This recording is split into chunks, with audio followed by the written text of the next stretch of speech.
Teacher about his journey into teaching. Where did he start? Where did he end up? And was the real journey the adorable talking woodland mammal friends he made along the way?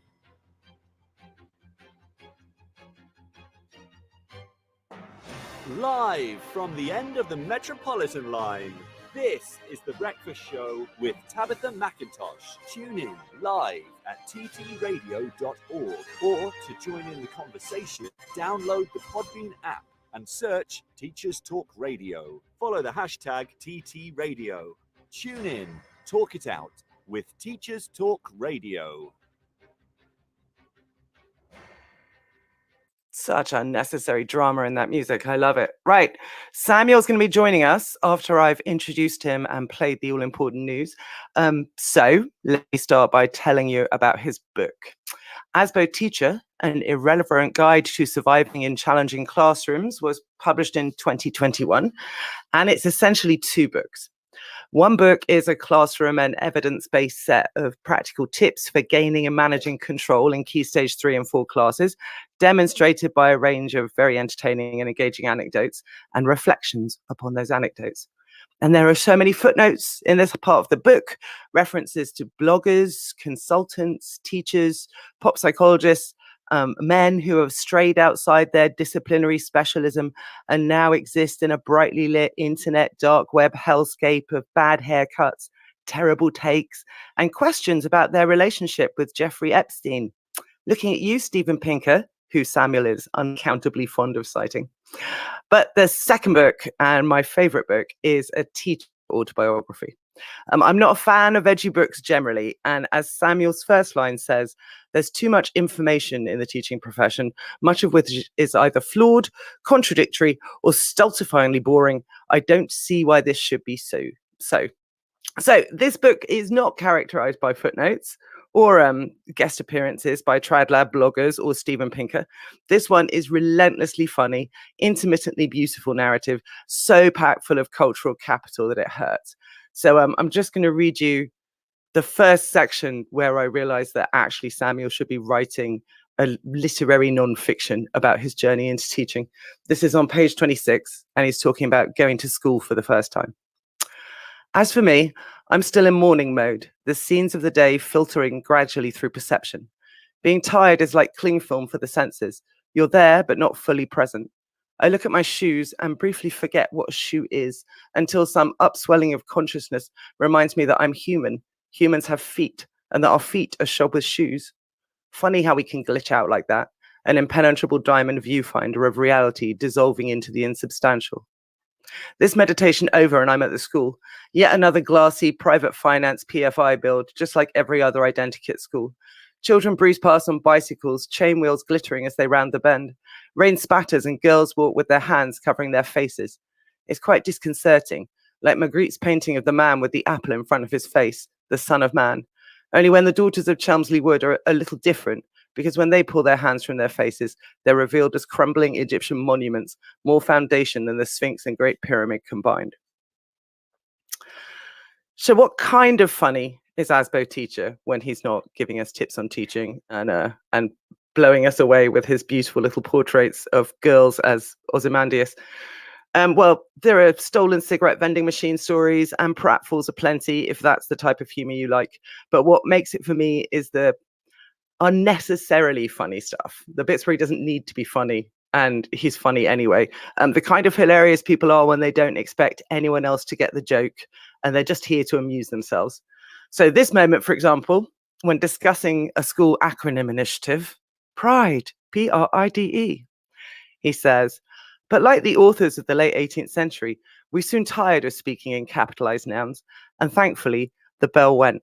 How many people are going to get a joke about shifts in typographical conventions in the 1790s through to 1810? I'm not sure that he is pitching to the correct market, but if I am the correct market, he is absolutely pitching there. This section, which comes in the second half of the book, on complex learning objectives and why we shouldn't use them, right? So I've got this book in front of me. It's heavily marked up. I've sent him pictures of how much red I've scrawled all over it just to intimidate him. I'm not sure it worked. But yeah, So why we should maybe stop writing complex plenaries on the board. He's made a good case. He's cited some sources. And then he goes into this. I've never read Das Kapital. Have you? When you consider the opening chapter, it's little wonder. The two factors of a commodity, use value and value. Imagine the conversation with the publishers. Carl, we were thinking, and that's a really nice heading. Yes, I wanted something quite technical, but also very accessible. Commodity. The word just grabs you, doesn't it? Yeah, about that. Have you considered something a little less clunky? Clunky? How is it clunky? It's such a crisp image. The readers will die for it. Yeah. And the capitals, Carl, do you not think they come off quite aggressive? This is Das Kapital, and you want me to use lowercase? This book is fierce, it's bolshy, well, we've been floating some ideas to really grab and inspire the listener. Inspirational? What about one of my later chapters? I'm telling you, chapter 7 is a real humdinger. All your doubts are going to wither away. The labor process, or the production of use values. Intellectual, but relatable, you know? Yes. What do you think about live, laugh, love? And then he goes back on to talking about, yeah, someone says here, Eugene says, is Asbo the Pratchett of the non-fiction teacher book world? Very much so, Eugene, very much so.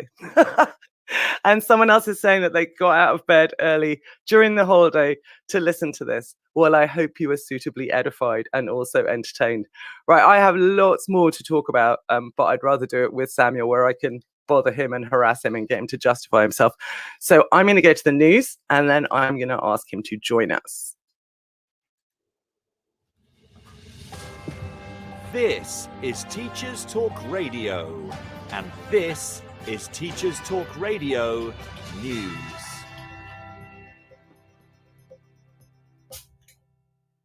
This is your latest Teachers Talk Radio News with Gail Glenn.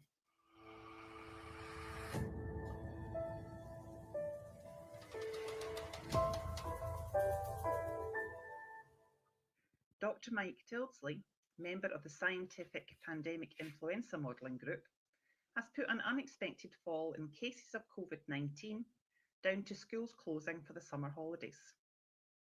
Confirmed infections have fallen for 5 days in a row for the first time since early February. But Dr. Tilsley warned that it's possible that cases may seem to go down when infections may not be going down as fast due to a drop-off in the testing of pupils. Various theories explaining the fall have been suggested by scientists, including good weather encouraging outdoor socialising, the Euros finishing, and increased immunity via vaccines and infections. Experts have also stated that the effects of the July the 19th relaxation of social distancing guidelines will not become evident for several days.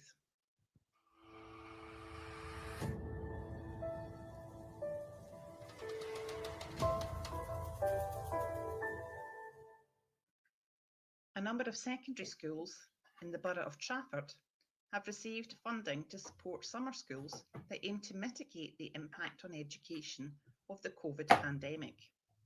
The Department for Education website states anecdotal evidence also points to children and young people's health having suffered from lockdown and from periods of individual or class isolation, even after schools reopened fully in the autumn term.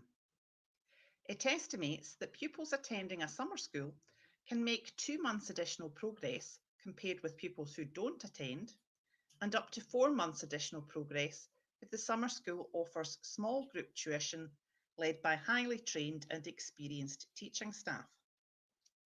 Each individual school needed to apply for its own funding and are individually responsible for their summer learning plans.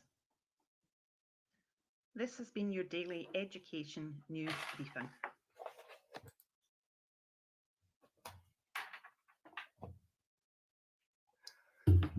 Stand by from a message from our sponsors.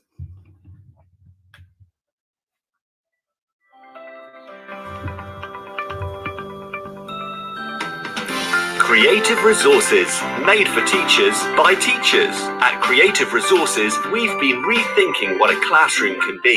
We've created a huge range of more than 2,500 original and exciting resources that span across more than 15 different subject areas. Whether you're looking for primary or secondary level resources, careers options, PSHE, arts or humanities, Creative Resources have the resources for you.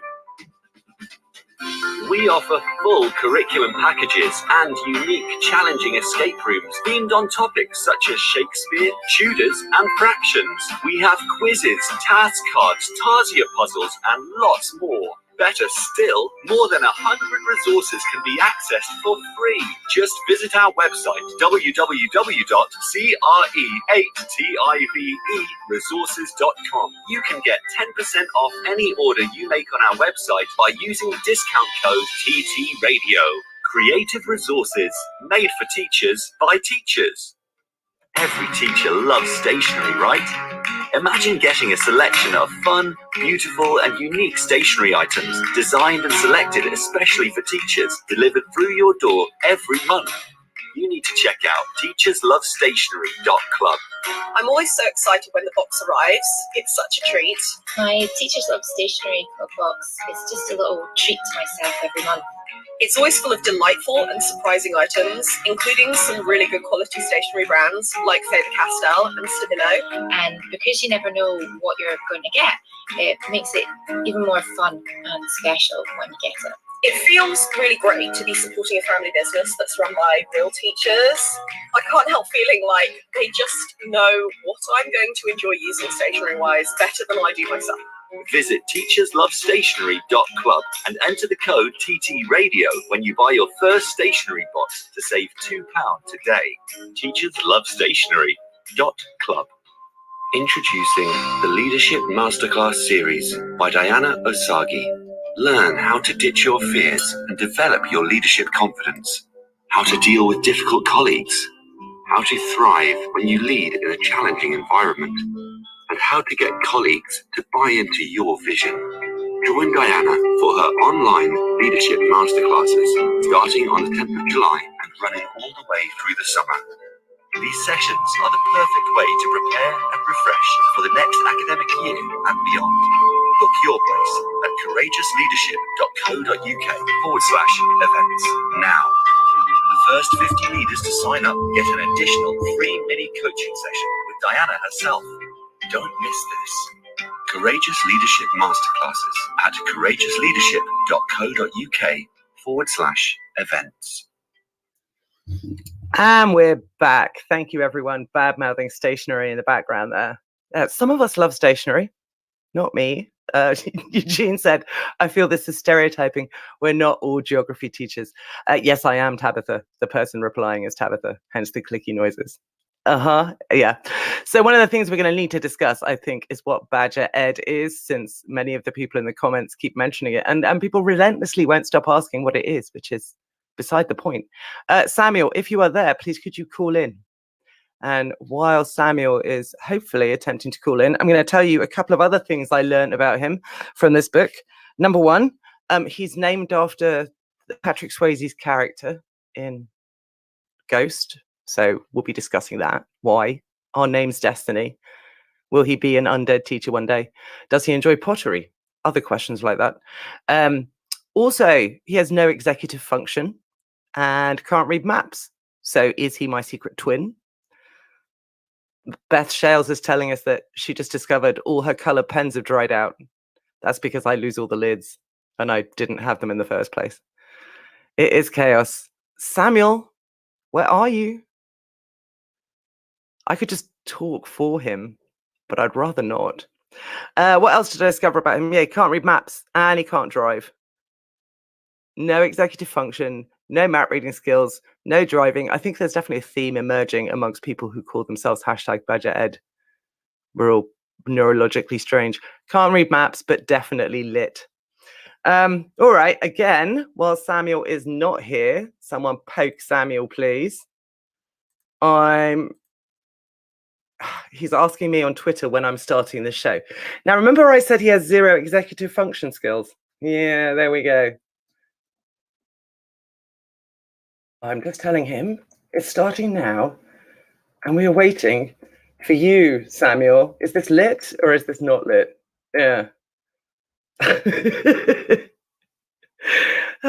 Okay, again, while I'm waiting for him to notice that, I'm going to show you a bit that made me think that perhaps it was destiny that we would end up harassing each other online.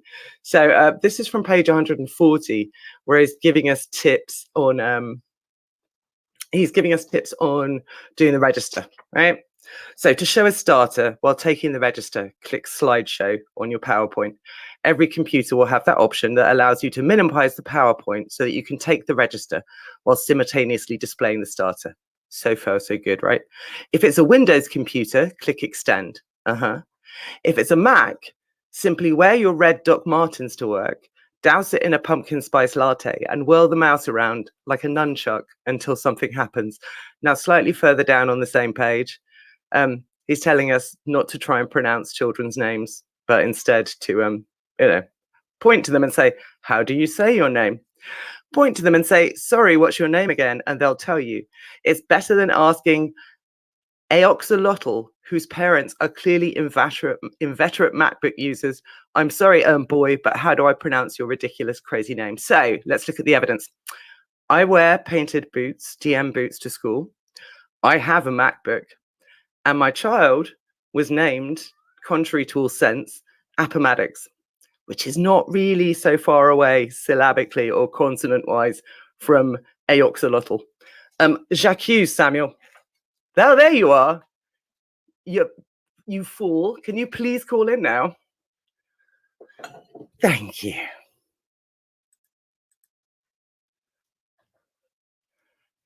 Hello? Sam, can you hear me? Hello, can you hear me? Yes, we can hear you. Excellent. Right, so yeah, why do you hate me? And why have you been stalking my life and predicting things about my boots and my Mac? I find that hilarious that you have got Mac and you got a MacBook and you got a kid with a name like one of those salamanders, Axolotl. That was completely random as well. But do you drink pumpkin spice latte as well? I don't, but I do drink lots and lots of coffee. So yeah, pretty close.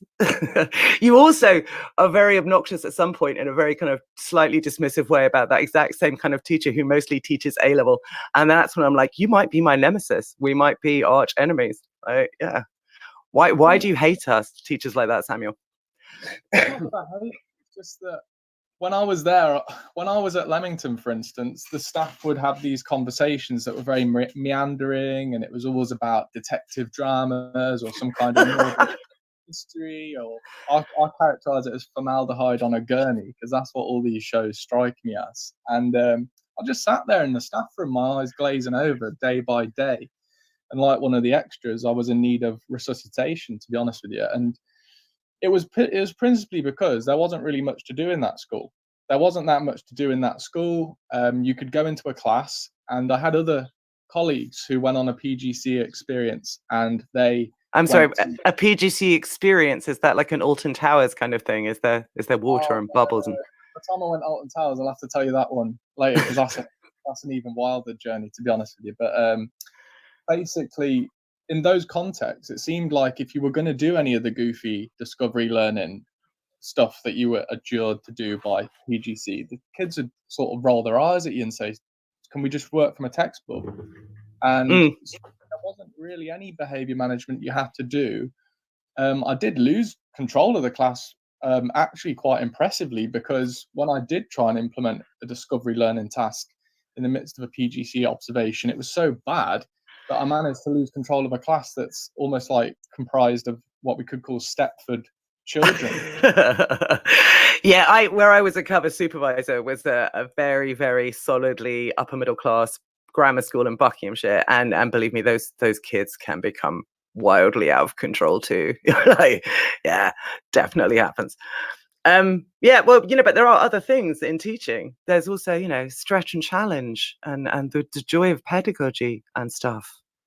Soft G or hard G? I don't like that word pedagogy, whatever G you give it. I'm not a fan. It seems often like it's some kind of, it's like a sugaring of a very bitter pill for me. It's almost like a like a Trojan horse for many different classroom practices that I'm hashtag not a fan of. It's almost like a euphemism for discovery learning, or it's a euphemism for things that I actually, as the interview progresses, I'll probably, say some other things about discovery based learning practices, because I am wildly dismissive of them in a PGC/NQT context, but they do have their place, which we can move on to later. But the word pedagogy, give it whatever G you want. I'm just not a fan of it. No, I agree. It's also relatively new. I mean, obviously it's an old word, but it's new to being thrown about so regularly. Other words that are new to me really was that one, schema. Everyone's using schema lately. And I'm like, where did this come from? Why did we suddenly start saying schema? I know it's Piaget and stuff, but anyway, I'd like you to go back to why you're named after the main character in Ghost. Oh, I don't know. My mum's a bit soppy, I guess, and just decided she liked Patrick Swayze, and thought I was going to grow up to be some kind of dirty dancing lovable rogue or something, and so I got this name. Obviously, I don't think he did much dancing in Ghost, but what with him being dead and all. Lots of pottery, though. Are you drawn to pottery? It's a good movie. I really enjoy Ghost, man, because he gets shot by that burglar and then he comes back and he's in love with the woman and they make a jar or something. There's loads of See, this is the stuff that Scandinavian noir is missing, right? If only, Wallander was making pots from beyond the grave, then it'd be more lit. It's true. Right, I'm going to ask you some random questions. And you weren't listening to the bits I read out loud?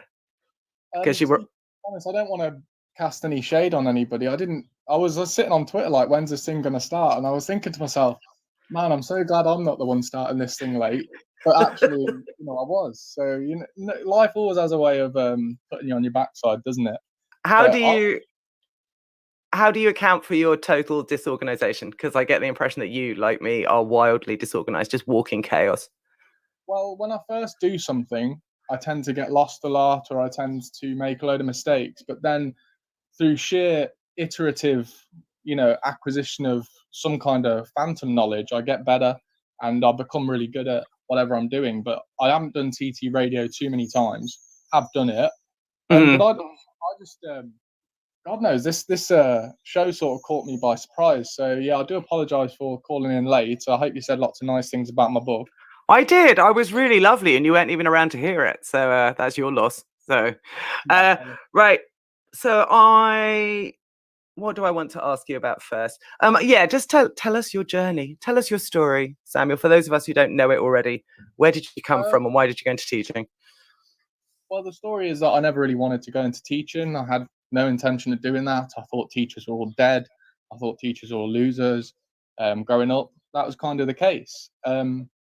Obviously, the blog Scenes from the Battleground was written about the school that I was taught in. So if you want to know anything more about my school context as a child, just read Scenes from the Battleground, because a lot of the kids old Andrew talks about are, kids that I went to school with. I've been reading this book recently called Boys Don't Try, which apparently I'd read before, but I've reread it. And I think some of the analyses in that book are fairly spot on about how the peer group and what your mates want you to do is far more important than anything a teacher would ever expect. So my secondary school career mainly consisted of me and my friends meeting up either to WAG lessons or to just terrorize a teacher. And we would use the word terrorize. We're going to terrorize teacher X. This guy's a waste man. Let's mess up the lesson. And you'd take a sort of pride in that. You'd have a sort of you would get the sense that you were unstoppable. You could do what you want, wag it when you like. You can go get a KFC. You can go out drinking on a Friday. And I think it's important for me to say these things because as a teacher, obviously we're bound by certain professional standards. But I do think it's important, not to kids, but to fellow teachers, to tell them, look, I drank more in year 10 than I did in freshers. And way more. And actually, my year 10 was it was much wilder than anything I ever did in freshers. I wasn't riding mopeds around the park in freshers week. I wasn't, getting taken home in police cars in freshers week or anything.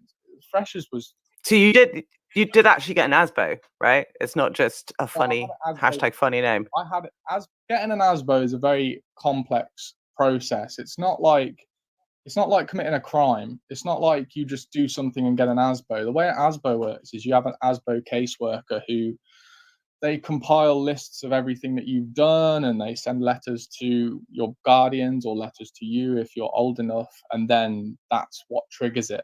I had other things. Obviously, I can't mention them. I said to Dr. Dow, I couldn't teach until 2013 because of silly stuff that I did. David Cameron changed the legislation so that under 16 altercations with the authorities, let's say, wouldn't prohibit you from teaching. So fair play to David Cameron. The Hug a Hoodie campaign really came through for me. He just wanted to hug you specifically, right? Yeah. So maybe just for me. But I never had an intention of becoming a teacher because obviously throughout school, teachers had never really.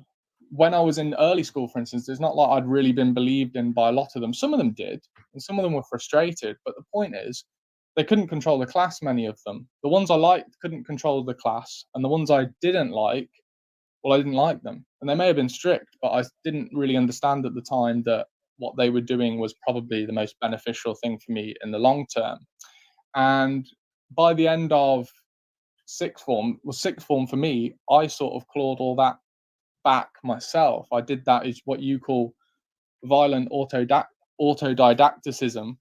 Yeah. That's what I did. I did that, and my reports and my grades and my A levels, they show that. I'd like us just to pause there because I want to talk more about your violent autodidacticism.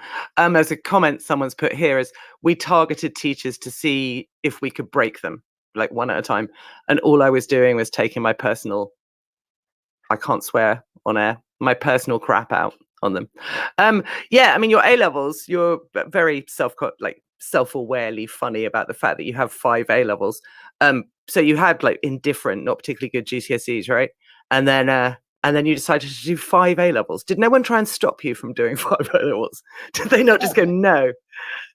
They were like, Sam, basically, if you do more than 3 A levels, you're gonna fail and you're gonna have to go to the job centre. Well, they didn't say that yet, but it was like implicit. I was like, Sam, be careful. If you do more than 3, you're gonna spontaneously fail all of them. It's not how it works, really. I had a lot of intrinsic motivation at A level that I didn't have at school, and largely the intrinsic motivation came from the fact that my parents had no money and we were living in some crappy little house I was sharing a box room with my brother that was 6 foot by 8 foot or something ridiculous. It wasn't. That's your brother, of course. Those are his dimensions.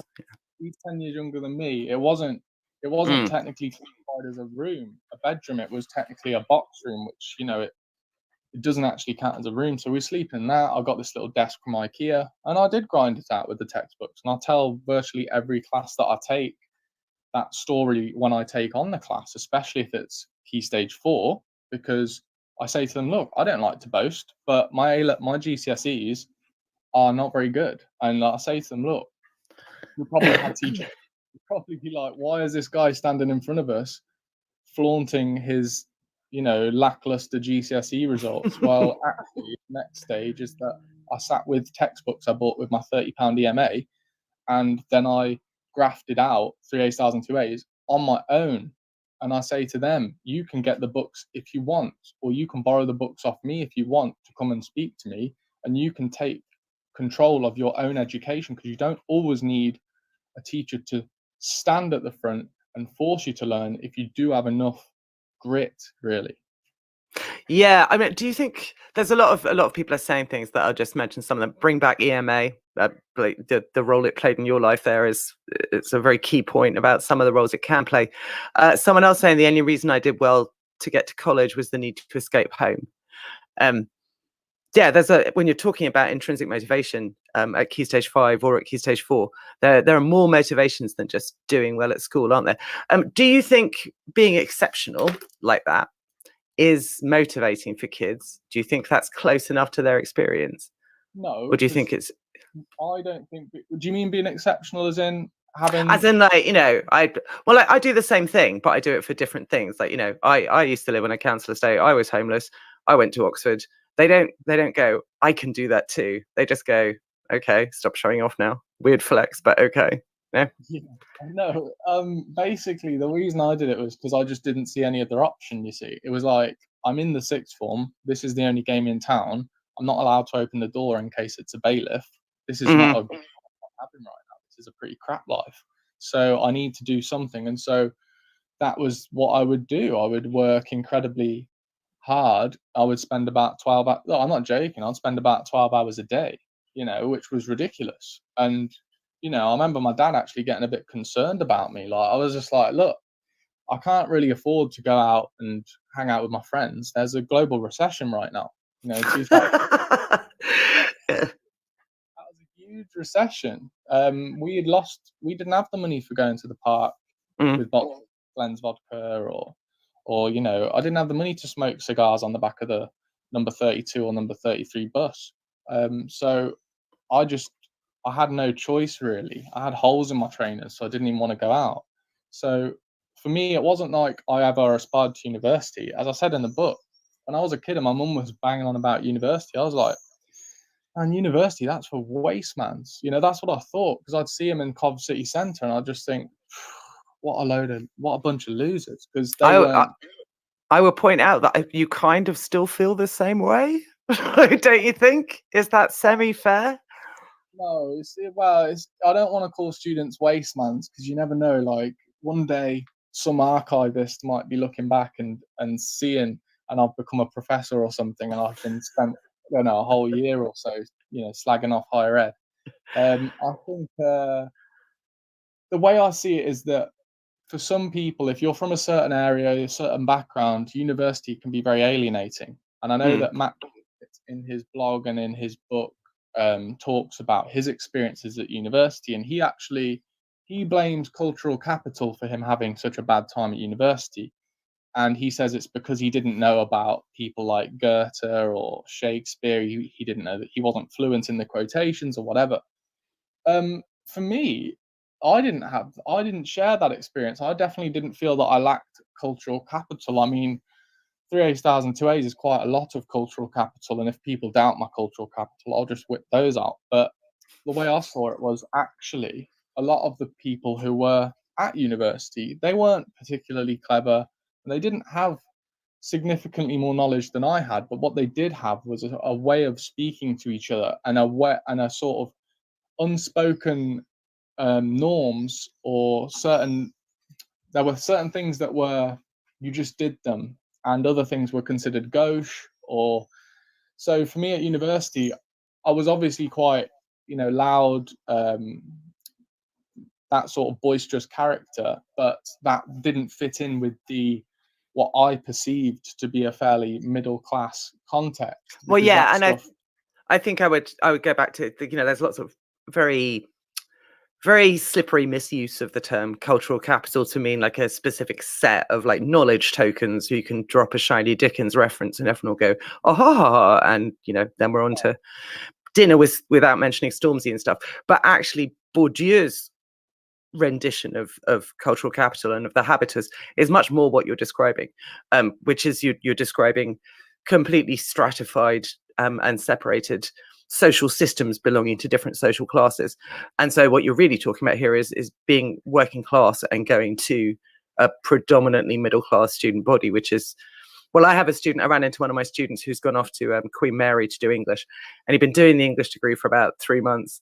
Just kid looks like he's not a roadman, but he very much looks like a roadman, especially if you're not attuned to those cultural differences.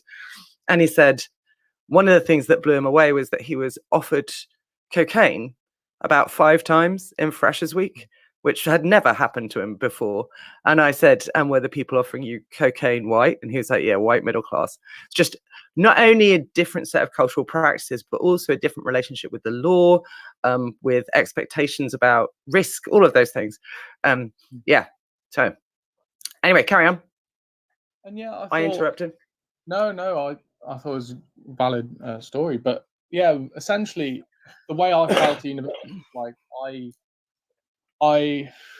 I know all the songs, I just don't know the right steps to be able to dance to them. And so that was the way it was far more subtle than anything else. It was more that I just simply did not gel with the people I was there with. I did change houses. I went from catered to self-catered, and that actually changed things a little bit. And I met a few friends in self-catered dormitories who have stuck with me and been, lifelong friends since. And not all of them were working class northerners, although half of them were. But there were a few who were from down south, and someone from Cheshire, but I know that's not down south, but it's like so he was my too. So I made some great mates, but not in the catered halls. And you can infer what you will from that. But that essentially at university, there were many times I didn't want to stay there. I didn't want to do it. I didn't want to be there for 3 years. It felt like limbo, and I wasn't working particularly hard. To be honest, I wanted to do that. I wanted to do proper hard work, and I did get a bar job while I was at uni, and that was actually that I enjoyed that, even though it was mad 12-hour shifts, some gastro pub that just never stopped being busy. It did actually give me a sense of, hard graft, feeling tired at the end of the day, but in a good way. But university, I just felt myself mouldering away sometimes because I'd bang out an essay the night or two before, and my dissertation I'd bang out 3 days before, and so I spent a lot of the time idle at university.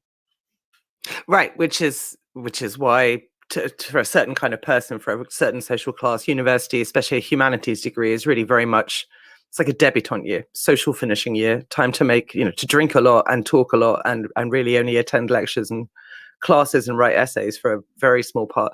Someone's saying here, I was a waste man at uni. Fascinating conversation. Years out weren't really a thing at that point, and I would have benefited from a year out. Yeah, my equivalent of that, which is farcically somehow the same and yet also ridiculously Oxbridge, was I went to a college where you didn't have to do formal hall. You didn't have to do the whole Harry Potter eating experience where you dress up in your robes and have local people serve you dinner. I specifically went somewhere that also just had a canteen or self-catering because I just couldn't have coped with that. I knew in advance that was a step way too far. Formal hall, like otherwise I can skulk about pretending to fit in, but that one, no, not gonna happen. Right, what else do I want you to say? Okay, so you finished university and you had to argue for a first. I think you told me someone didn't want to give you one. What do I want to really ask? Well, you wanted to talk about, it's a bit of a leap. No, let's just go back to, I was going to ask you about scientism and whether or not we have a meta language for teaching or whether or not there's something really new. But actually I'd rather we carried on talking about your journey into teaching. So tell me about your PGCE. Tell us about your PGCE and why it was hell on earth and what was wrong with teacher training at that point and with schools at that point. Yeah, firstly, I think what happened with me was I began teaching in an unqualified capacity where I was in Chelmsley Wood, another tough area. It's another one of those schools from the battleground, as old Andrew might have called it, because he did work in Chelmsley Wood as well. And I'll tell you what, when I first took some of these literacy classes, I didn't know what was going to hit me. Because I walked in the room, I just thought, oh, these are kids, and I'll just be nice to them. And they're all, sir, hey, you a YouTuber? When's your birthday? All that stuff. I'm like, haha, I'll do a sort of, yeah, kids, I'm here, ready to teach, ready to rock and roll. And the kids are like, yeah, sir's the best. And I remember I set a homework on Minecraft or some goofy nonsense. And they did Skellig on Minecraft and took photos. See, I my big secret, and you talk about homework, is I despise homework. Absolutely despise homework. I never did any myself. Trying to get my own kid to do homework was the most painful experience of my life. Personally, I think until you get to Key Stage 4, there's almost no reason to do any kind of homework whatsoever, especially not those awful low value, make a poster, do a Minecraft scene of Skellig. I like that one. Yeah. But with those kids, I just completely messed it up essentially, because by going in with that lax attitude and being that kind of YouTuber style personality straight away, I forfeited their respect, and it was very hard to get that back. Now, I had a colleague I was working with at that time, and bear in mind, this is before PGC. So all of this slight improvement that I see in my teaching, it all comes before my PGC year, because I'm teaching unqualified. Me and my friend, his name's Sam Bates, he was in the army, and he was quite a straight-laced, conservative type person. You know, we didn't agree. Our politics were very different, but you know, we had a mutual regard for one another. And we would teach these kids, and we'd brainstorm, and we'd say, look, how do we get these kids to sit and do the writing that they need to do? Because some of these kids are so far behind that they're having to sit primary school. I can't remember what the workbooks were called now, but they're these little workbooks that encourage the kids to sound out phonics and blend phonics. And so they're at that level of literacy, if you like, where it's very low. And so we do have to get them writing. And it's really tough because some of these kids, they have a sort of blind spot when it comes to authority, or rather they just don't see it. They just don't care. You know, one pupil, I remember her coming in and to a staff room and just unplugging everybody's computer and sort of boasting and laughing at the fact that, you know, she'd got one over on the teachers, and telling us, you know, this is a year 7, telling us that she didn't give a, you know. And when you got kids who are willing to behave like that, you know, and there's teachers who get punched in the stomach, you know, massive teachers who a year 8 child has punched in the stomach and doubled him over, right? Who we're teaching that kid. So in this situation, we decided to become very teacher-led, and we decided to make it so that there was very rarely occasions for the class to lose focus. We wouldn't do group discussions and that sort of thing, maybe the occasional paired discussion. So it comes back to our discussion that we have about meta language. Sometimes you say all this cog-sci stuff is nothing new, and all this teacher-led, and it's nothing new. No, because to be fair, ironically, me and the Sam Bates sort of discovery learned it for ourselves. We sort of discovered it, right? And then when I did PGCE, I was coming in with my chest puffed up like I'm ready to rock and roll. I've been to Chamberlain Wood, bring it on. And funnily enough, they did bring it on, because they almost made me a much worse teacher than I was before. I felt handicapped because I was expected to be the facilitator, and it wasn't an implicit expectation. I was told to do group work. I was put on a support plan in my PGCE, which specified that I must do more group tasks. I was told by my mentor, Sam, I think you're outstanding. I think you're amazing. Your behavior management's on the next level, but you'll never be outstanding because you don't put on the showstopper group-based lessons. And you know what? I said to her, you know what? I'm never going to do that. And she put outstanding on all the observation pro formas she did for me, you know, just to sort of give me the grade that I needed. But I was essentially, it was a case of 2 steps forward, 1 step back, and the PGC was a very large stride in the reverse direction. So what obviously we all know most about our own subjects. So I know group work in English, which I do avoid largely. Just I don't have the organizational skills to maintain a classroom of year 9s doing group discussion. That just won't happen. It'll just be chaos. At sixth form, I can do that and do that all the time. They do independent research and group talk and da-da. What does that look like were you teaching primarily history at this point, or history and geography? History I taught in PGC, and then I just randomly switched to geography in NQ2. So what does discovery learning look like in a history classroom? What were you being asked to do? I'll tell you, just bear in mind, although I have a turn for satire, this is what was said to me, and these are actual things I was told to do. So one time I was observed, and one pupil was disengaged reading his book. I was told to set up a camera at the back of the room and to film this child. Okay, I thought to myself, it was hilarious because he was reading Arthur C. Clarke, Space Odyssey, and I was thinking to myself, what does this person want me to set up HAL 9000 at the back of the classroom? And I was told, don't do that. It's actually illegal after the observer had left. And I was like, I ain't planning to set up cameras in my classroom anyway. Then why did they want you to film this student? They didn't really, the people advising me, it'll sound arrogant, but they just didn't really know about teaching. So they had these sort of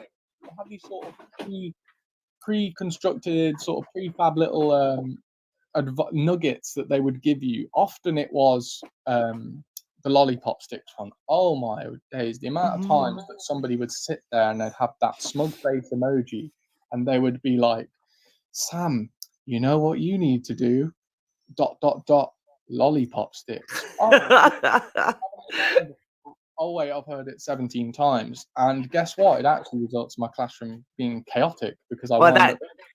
Yeah, Sam, like having read the book, you and I don't have the executive function skills to run a classroom with lollipop sticks. They are our nemesis. They're just, it's just utter chaos. I think I was told to purchase a German stick grenade replica off of the internet. So that what now? Yeah, they said to me that I'm doing the weapons of World War One. So what I need to do is if I purchase a German stick grenade replica off of eBay for £20, right, money, because I'm on a history bursary, which is, barely enough for bus money, and I'm supposed to get a plastic German stick grenade and bring this into class and wield it and twirl it, and the kids will sit there in awe of me, supposedly. I didn't buy any German stick grenade replica. I'm not spending my money on a gimmick like that, but it was in there. I would be advised to implement. My PGC was very different. I've talked to you about this before, and apologies to anyone who's heard these stories before, but I taught in two schools that were both just epically bad and on the verge of going into special measures, and both did go into special measures. One while I was there, one like a week after I'd left. But my PGC teachers and the woman who came around, the external observer, they were fantastic. And Claire, the woman who did the external observations, was one of those women who like a good version of Mrs. Burling, like a giant figurehead of a woman, like just plow through. A lot of other teachers couldn't cope with her because she was very blunt and rude and funny, but that works for me. And she's telling me about another person who she'd observed in English teaching Oliver Twist with Year 8, right? And so to show off for their big PGCE lesson, they brought in 20 individual bowls filled with thin porridge so the children could experience eating gruel and asking for some more.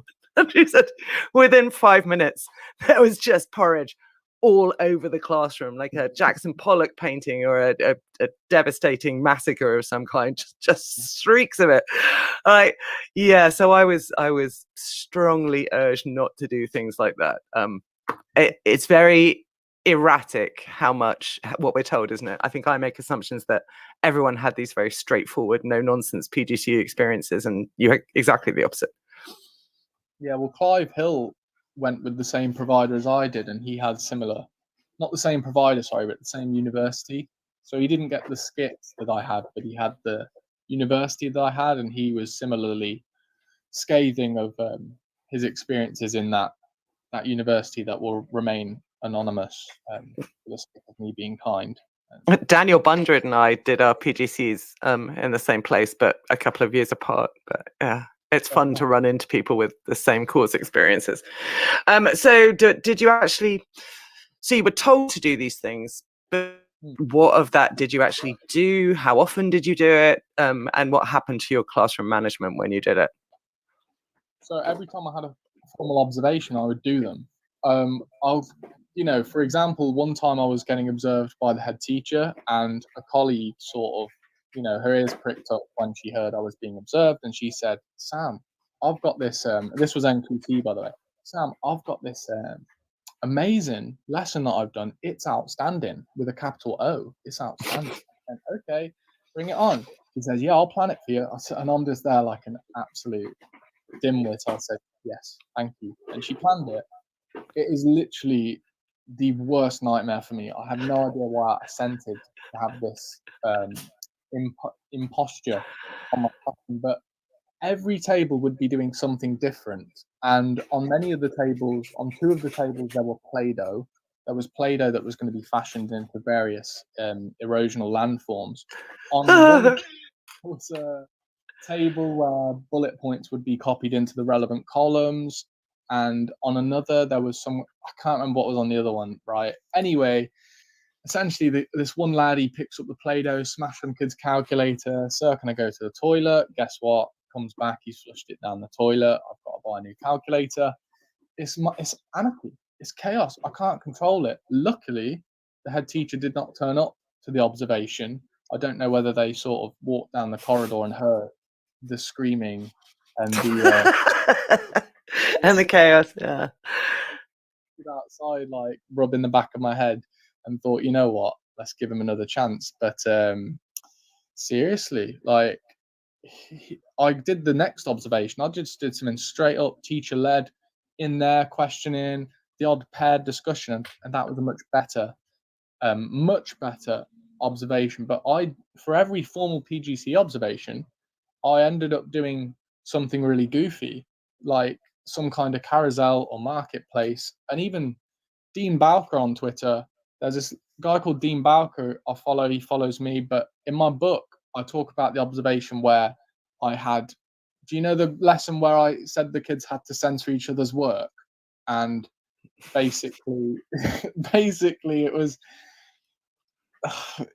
it's ridiculous. You got to read the book, because I don't want to sort of misphrase it on a live thing and make it sound worse than it was. But basically, every group lesson that I did was a complete shambles, and I had to sort of say to them when I got observed after, like, look, I'm sorry about that. I'm crap. I'm rubbish. And they'd be like, no, Sam, you're not rubbish. They'd feel so bad for me that they'd actually be like, come on, let's give him a break. We know he's doing well in his normal lessons. And so they would end up they would tick the relevant box for me, because they actually felt sorry for me. My group or discovery based lessons that they were expecting to see always backfired when they'd heard good things from the department about my behavior.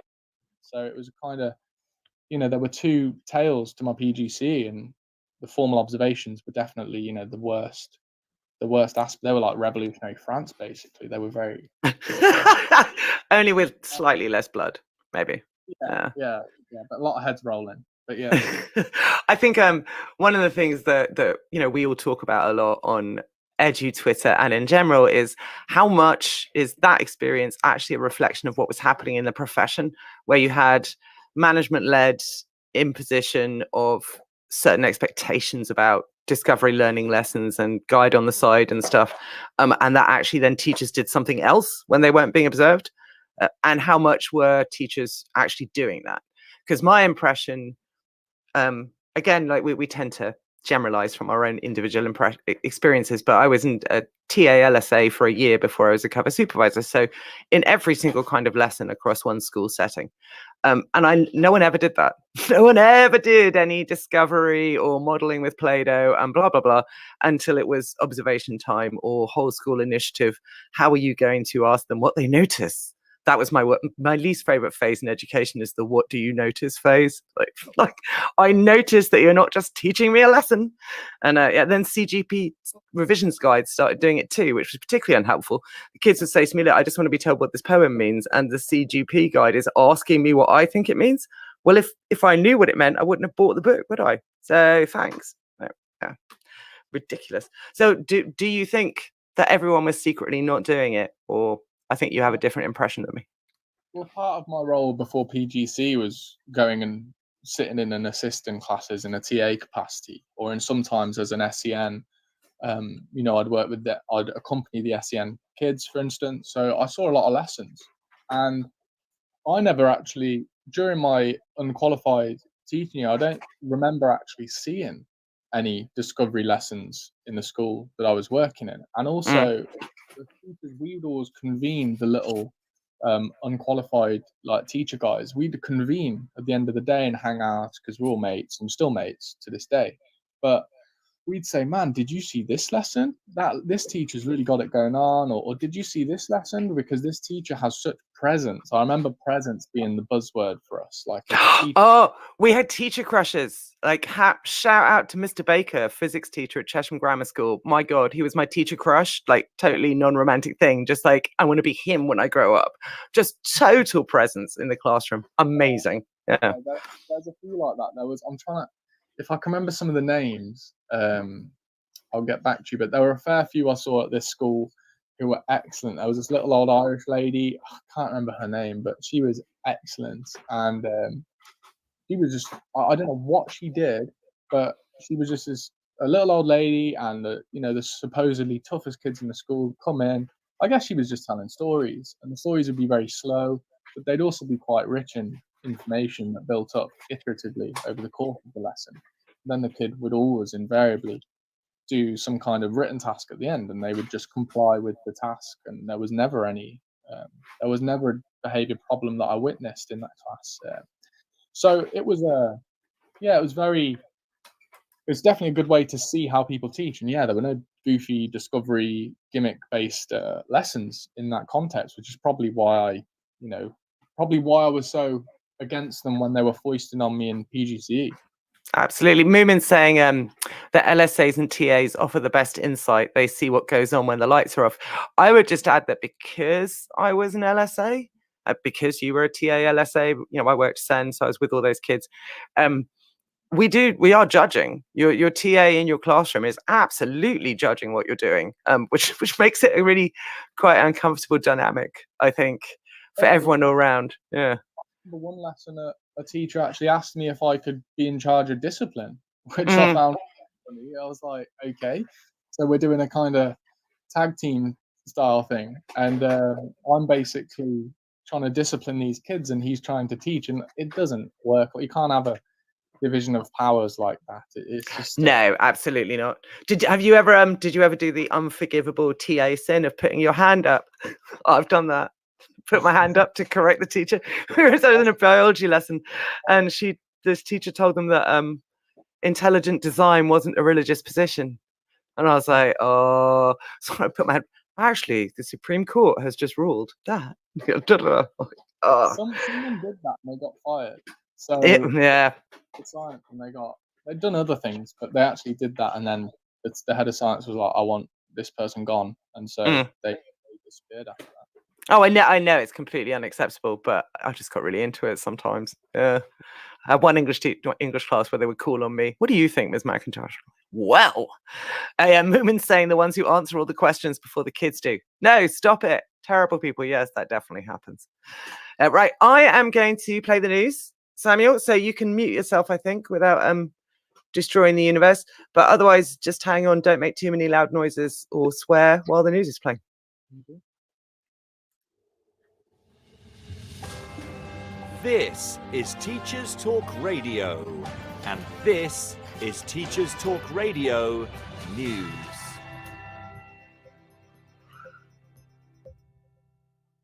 This is your latest Teachers Talk Radio News with Gail Glenn.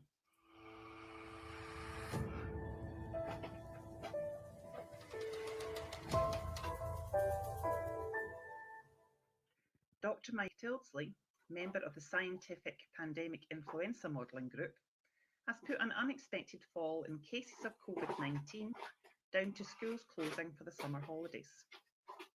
Confirmed infections have fallen for 5 days in a row for the first time since early February. But Dr. Tilsley warned that it's possible that cases may seem to go down when infections may not be going down as fast due to a drop-off in the testing of pupils. Various theories explaining the fall have been suggested by scientists, including good weather encouraging outdoor socialising, the Euros finishing, and increased immunity via vaccines and infections. Experts have also stated that the effects of the July the 19th relaxation of social distancing guidelines will not become evident for several days.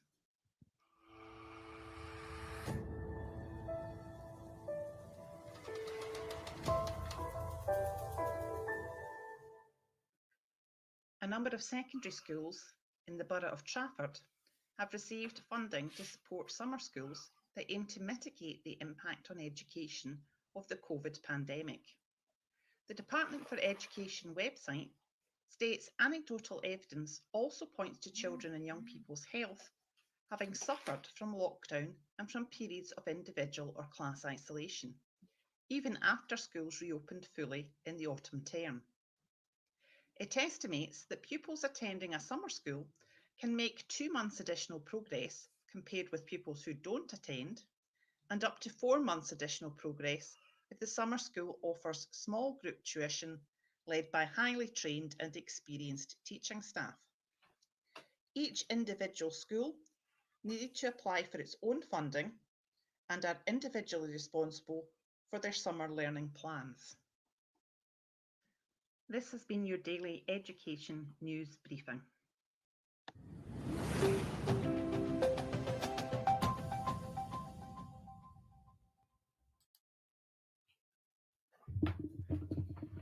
Every teacher loves stationery, right? Imagine getting a selection of fun, beautiful and unique stationery items designed and selected especially for teachers, delivered through your door every month. You need to check out teacherslovestationery.club. I'm always so excited when the box arrives. It's such a treat. My Teachers Love Stationery Club box is just a little treat to myself every month. It's always full of delightful and surprising items, including some really good quality stationery brands like Faber-Castell and Stabilo. And because you never know what you're going to get, it makes it even more fun and special when you get it. It feels really great to be supporting a family business that's run by real teachers. I can't help feeling like they just know what I'm going to enjoy using stationery-wise better than I do myself. Visit teacherslovestationery.club and enter the code TTRadio when you buy your first stationery box to save £2 today. Teacherslovestationery.club. Stuart, had to restrain my laughter there. Stuart McNichol says, is stationery the new euphemism for gin? Gin, white wine, mate. I'm pretty sure that female middle-aged lady teachers and female being two separate categories of human being, very much like white wine. Sam, you come back, unmute yourself, rejoin us, please. There's I can hear you now. So there was I think conversation there while the news was on. Someone saying, did a PGC in history in 2002-3, taught group work, card sorts, all sort of wonderful activities, one session on behaviour management all year. Mentors told me, just be firmer. Started NQT year, utterly failed, left teaching. Yeah. And then joining in now, left the NQT year through sheer bloody mind, completed the NQT year through sheer bloody mindedness. And then, retaught yourself to teach over 18 months of supply. I think that the ability to, because you had the experience of doing very, teacher-led, controlling the classroom, limiting group work, you were strong enough to probably apply that then during your PGCE year. But if you hadn't had that experience, if you weren't just bloody minded like me, then if you follow the instructions of that kind of 2000s excessive group work, card sort, Play-Doh, geography teaching, it's supplying in tough schools, Stuart says, was the making of me after I nearly quit too. Yeah, there is nothing like supply or cover for teaching you what you're capable of putting up with in a classroom and what you can then do to turn it around. Sorry, back to you, Samuel. I think the way I definitely think that when I was put into the deep end, I learned a lot, but I also did learn a lot because I didn't have any illusions when I came into the profession. I knew, having seen teachers be terrorized and have some kind of breakdowns in class sometimes, or even old Andrew's colleague who tried, from reading his blog, this guy tried to create a behavior system because behavior was so out of hand, but this guy got wrestled and put in a headlock, right? A colleague of old Andrew's got put in a headlock and then locked in the girls' toilets by a year 8 child, Having seen things like that happen, and then reading back through Andrew's blog and sort of putting the pieces together, you can see that those sorts of methods of the naughties were not necessarily, they were only good for one thing, and that was the naughties, right? Technically. Oh, yeah. Right. I'll tell you what, I think you can learn a lot from cover. I think you can learn a lot from supply. I think I've learned the most from when I've been put on the back foot and I've got about 3 or 4 minutes to plan. And I quickly snatch up the textbook, I get the chisel tip board pen, and I go into the class. And you're stepping into the unknown, aren't you? You're stepping into very uncertain territory. You don't know what's going to happen. You know, is the ground going to open up a fissure beneath you and swallow you up? Well, actually, often what happens is you have the odd gaff, but you learn a lot that way. You learn a lot by being in that, what you could call a liminal space where you're not fully planned. And I think one problem with PGC is they're expected to fill out these pro formas that account for every single unit of the lesson. And guess what?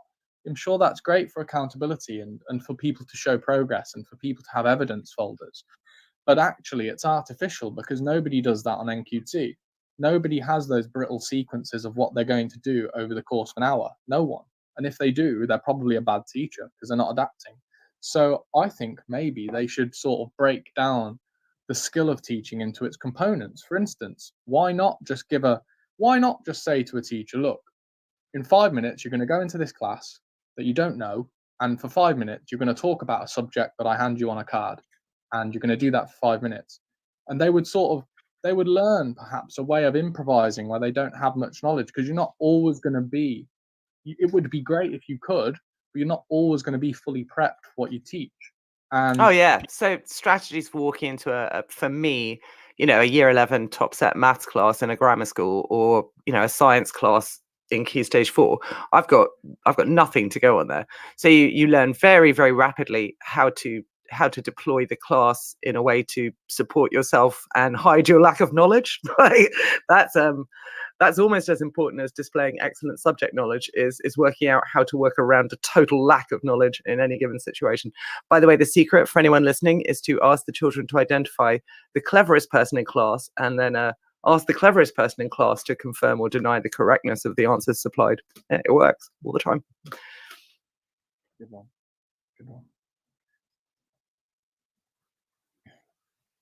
Yeah, just blag it. Exactly, Eugene. Learning to blag is a huge amount about learning to teach and everything. Or maybe that's just all of us disorganized people claiming that that's the case. Yeah, one of the things I want you to talk about, I told you in advance, is exactly that.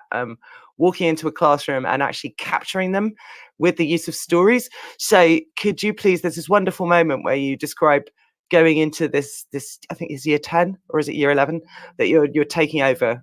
They've completely destroyed the teacher before them. You've agreed to do a swap. You know you've got this enormous number of characters to get under control. And when you go in the classroom, you really don't follow any of, you describe yourself as direct instruction, knowledge rich, to use someone's rather rude summary of it. There's very much multiple choice questions, total control. It could almost be scripted. But then actually, there's this wonderful moment where you tell us how you really got the class on side, which was just telling them a story. Can you repeat that story so that we can all hear that story if we haven't purchased your book? I'd like to score a point for the traditionalist camp, because stories and teachers telling stories is actually traditionalist. It's not, stories are the oldest traditions, you know, and progressives, they don't like stories. They want you to be the guide on the side, okay? And you can't tell a story from the side because you've got to be up in the spotlight telling the story. I'd argue that it's actually a traditionalist enterprise. Similarly with Socratic questioning, I'd argue that, you know, those two would come under the rubric of traditionalism for me. I was just about to tell you that I thought the same thing about Socratic questioning. You know, when I'm doing a Socratic questioning, which is my predominant mode for A-level, it's all about my authority. It's not, you know, I'm the most important person in the room still. Otherwise, we wouldn't be here in this Socratic empire. I'm Socrates, you know? Anyway, carry on. You can tell that you got your S level, so you can say that. When I was with that class, look, my colleague had been in a similar position to me. This is someone he is a good teacher. Yeah, I got a lot of respect for him, but he was in a similar position I had been with the year 10 that I had lost. And I knew that he couldn't get it back. There were just too much against him. Some of the kids in the class, they told me, you know, I'd speak to them on the playground. They say, sir, we don't give a whatever. They've got no intention. Sir, I got no intention of doing this. I'm only going to get a level 3, whatever. I don't care. And so I just knew that because he was only he was second year teach first, and he was good, you know, with the kids. He's a great lad, but he had been pushed to the point where a number of times he'd had sort of something close to breakdown, similar to I had, to be perfectly honest with you. I had been pushed to that breaking point in PGCE. No joke, yeah? No joke. I'm it was my birthday, and I ended up going home halfway through the day on my own birthday because I'd told the kids it was my birthday, and they'd started singing happy birthday, and then I couldn't get them back, and there was just sweets and crisp wrappers all over the classroom, and so I actually just went home.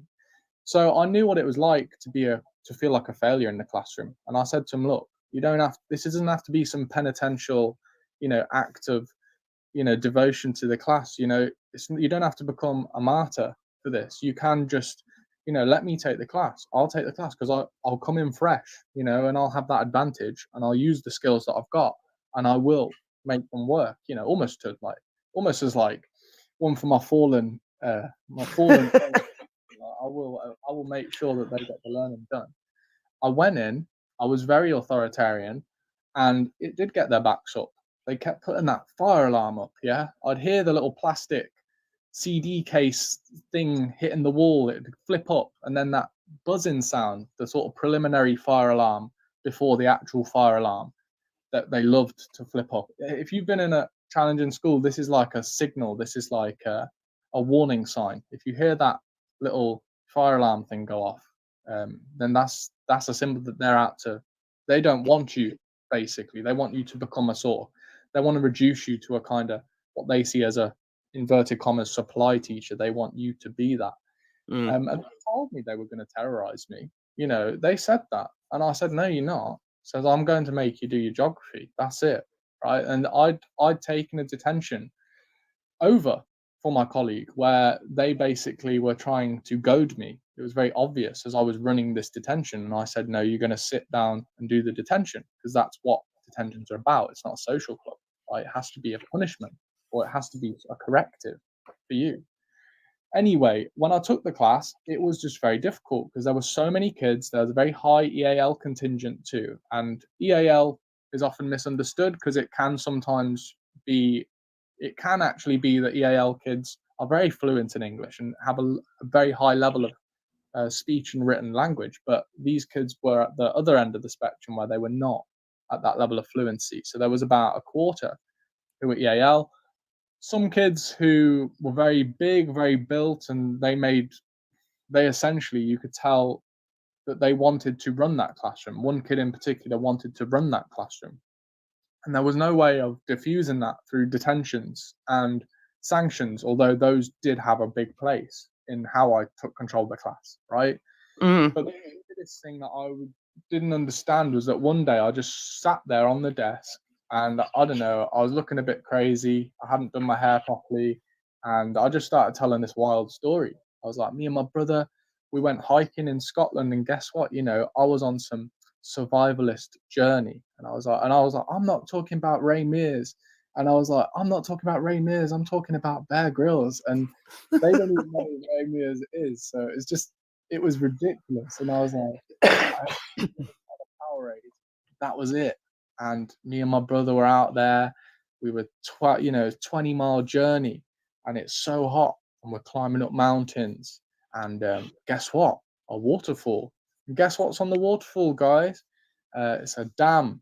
And I said, what's a dam? And some kid shouts out, it's what some kid's mum says when she stubs her big fat hairy toe. And I said, I just didn't react to it. It was funny.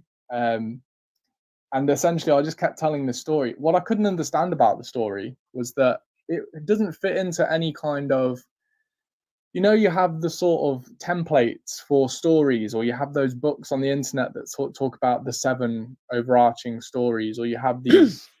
Yeah, they're all awful, and it's all lies. Side note, whole Freytag's pyramid, Story Mountain, all of it can get in the sea as far as I'm concerned. So yeah, your story was not a pyramid. Carry on. And it didn't fit into, because obviously I read Daniel Willingham and I love his book. I think it's great. But there's a couple of pages on telling stories, and there's a couple of pages on Pearl Harbor. And what he does is he creates a star diagram that turns the story of Pearl Harbor, it turns it from being focused on America to being focused on Japan, so that the story has more conflict, because Japan has more goals, essentially. Japan wants to create an empire.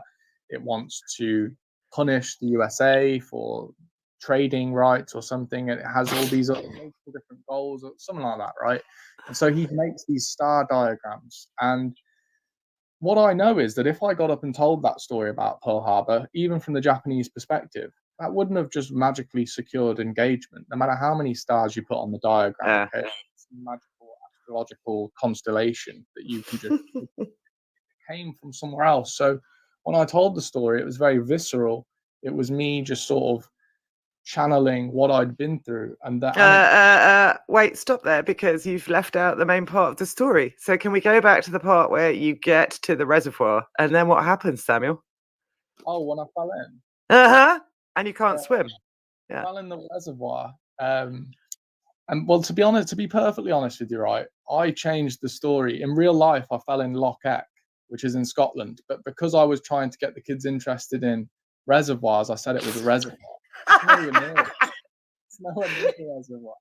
But it was Loch Eck. I fell in. I was boasting about how, I didn't care that I couldn't swim, so I'm not going to fall in. And our little brother was like, "Don't do it, Sam. Don't do it." Anyway, I did fall in. I was thrashing about, and I was like, "Get a stick, get a stick." My brother got a stick, and I sort of jumped up and I threw my hand into the mud, and anchored myself with my hand in the mud. My brother got a stick, and then some coach full of old ladies was driving by, and I was like getting changed and stuff, and I gave him a little wave, a little coy wave, and it was quite a funny trip. But the kids, they loved that story. I saw a goose, for instance, and when I say I saw a goose, they're like, "Whoa, sir saw a goose," and they're not even being sarcastic. They just find it funny. They're like, "You saw a goose? What did you do?" And I was like, "Man, I should have swung for that goose," and they would just be laughing. It's stuff like that. These are the stories I'm on about telling, or like that milk in bags at the supermarket one. That's such a bizarre story, but the kids just never stop. They just love that story for some reason. Wait. Ooh, I can hear myself feeding back. That's hideous. You're right. Hideous. Yeah, you know what? I'm gonna have to you talk because I'm hearing you hearing me. Oh, look, we're back. Okay, good. But of course, that falling in the reservoir story, Sam, it's highly metaphoric for the particular. You're taking over the class. It's a new endeavor. They're all doing something that is the journey up the mountain of progress towards their Q Stage 4 final exams. They too are equipped only with a small bottle of Powerade, right? They too have slipped and fallen into the Loch Slack reservoir, and yet they can claw themselves back for the big triumphant finale, even if old ladies are pointing and laughing at them. Yeah, but it was, what I find interesting is that I could have continued to build upon and iterate on that theme for a long time, and I have done that with some classes. If I got a cover lesson, it's almost like filibustering. I could filibuster if I have to, and they would like it as well. And they would actually say, I remember I taught a science lesson. No, I taught Mice and Men. I had to teach it for 2 hours. So I made them read the book, but we couldn't read the book straight for 2 hours. So there were periods of time where I was giving speeches, and the kids would just be really engaged because I would sort of embed these other stories from my own life that were tangentially related to the book into my narrative. And I would also, recruit questions off the kids or anecdotes. The kids actually, if your story's engaging, they'll offer their own anecdotes, and you can incorporate them into your story and make callbacks to their stories. And you're describing an English classroom right now, so that's pretty much how we roll. I can see we've only got 12 minutes left, and I'm wondering about some of the things we claim we were going to talk about. So again, what I'm interested in here is, yes, storytelling is traditional, of course. Like oral culture is much older than written culture. Oral instruction in the form of shared narrative is much older than sort of any kind of formal call and response ancient Athenian education system. And it seems like an enormous amount of what you've learned wasn't based on theory.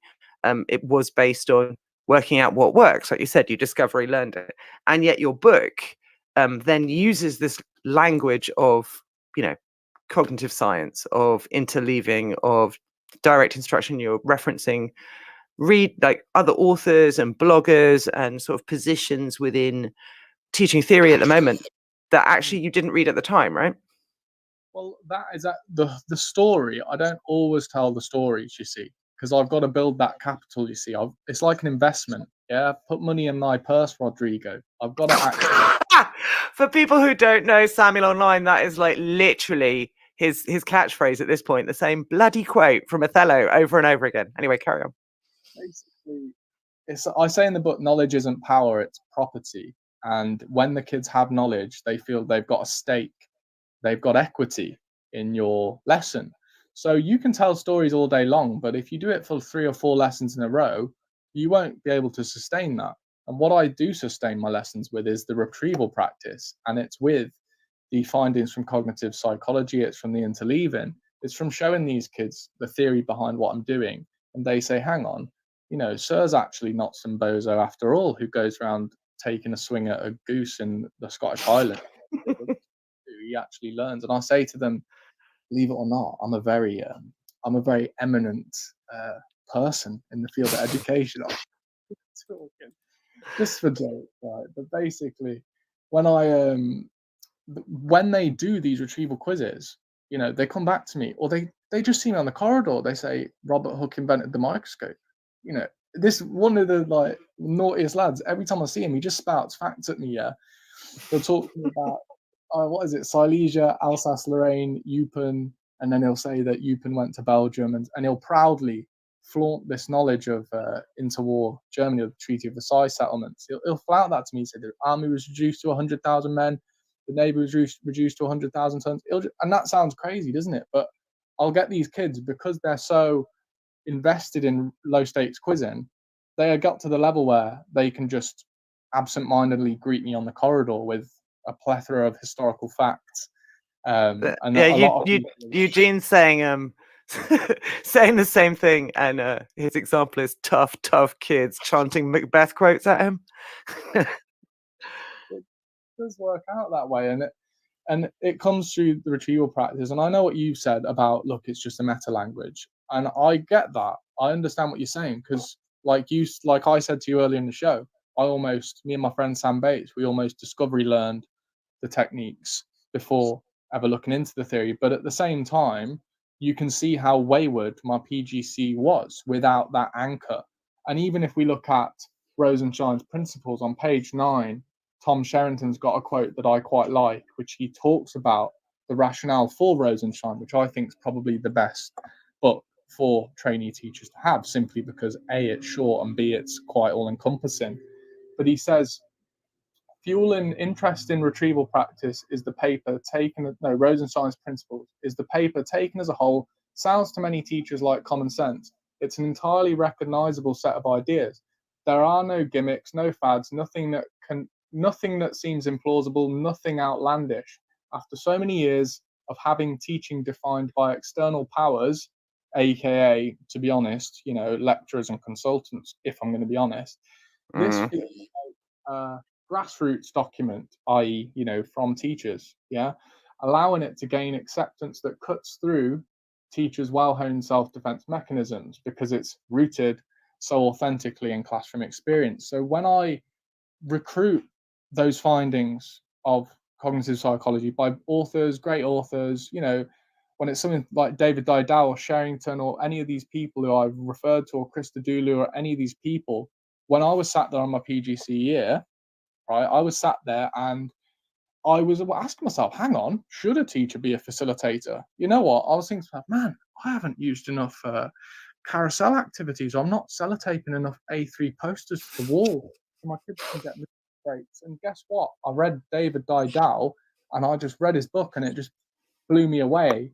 And then I read all his books, and I used them. And I wrote an essay for my seminar tutor at the PGC, where basically I just used all of David Didal's books to refute everything he taught me on the course, which he said was very bold of me. And I said, I said it's what I've been doing in my classroom, and it works. And every time I did do it, the techniques were simple.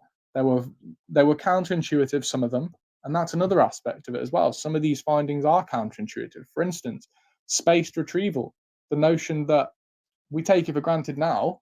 And I know William James come up with the rationale against cramming back in the 19th century, but it still strikes me as counterintuitive that if you cram for a test, you're going to do worse than if you space the retrieval over 1 month, 1 week, 2 weeks, 3 weeks, a month, whatever. That's still quite counterintuitive. Interleaving, although I'm Wait. I mean, like, okay, counterintuitive if you're thinking, right, what shall I do for the exam? But I think you won't only ever cram because you're panicking. Everyone knows that doesn't work. No one thinks that I will learn everything by cramming 2 hours beforehand. And I showed you this yesterday. I've got William Channing Woodbridge's System of Universal Geography from 1829. And what he's having his boys, because they are all boys, do is, they've started off with, it's all map-based geography in the 19th century. So it's all visual learning, map-based learning. And once they've done that, and then they've been drawing maps, every single lesson, right, from then on, let the pupils be seated at a desk before the instructor, each with a small slate and a set of directions like the following. Draw the outlines of England. Write the names of the seas and countries around it. Draw the River Thames, the Severn, etc. Mark the place of London. Tells them they all have to do it in silence and then hold their slates up. So he's got an instant visual check on whether or not their learning's done. And this is done over a period of months with constant callback. So I'm not saying it's not valid. It's just that it's also intuitive. I'm not sure I've come across anything that's truly like, wow, that's surprising. And I think we're all looking for this one weird trick that will mean all your year 11s magically pass. You have to wear a rubber chicken on your head and what I'm saying is when you teach a sequence of learning, and often the idea is that you're going to do rivers as a block, then you're going to do coasts. And for many teachers, they think if I teach rivers in sufficient depth and then move on to coasts, we can sort of leave that behind. What I think the retrieval practice stuff has done is it said that the optimal way of doing it is to space and increase the retrieval intervals. And the counterintuitive thing that I'll add is what Peps McRae says is that it is the most beneficial time for someone to retrieve a memory is just before they forget it, because at that point, that's where you're going to strengthen the retrieval. You're going to increase retrieval strength most optimally. I think that is counterintuitive, because even when it comes to learning any kind of skill, the weirdest thing I've noticed sometimes is if you take a bit of time off, say from like driving or say from playing a sport, I don't know if anyone's ever noticed this, but sometimes when you go back to that skill and you think you're going to be rusty, you wind up being unusually good at it and then tapering off again. I don't know if anyone else has observed that, but yeah, I mean, I think like if you were in plays, which I don't imagine you were, being an ASBO teacher and all that, as a young person, but the time to learn your lines is just before bed.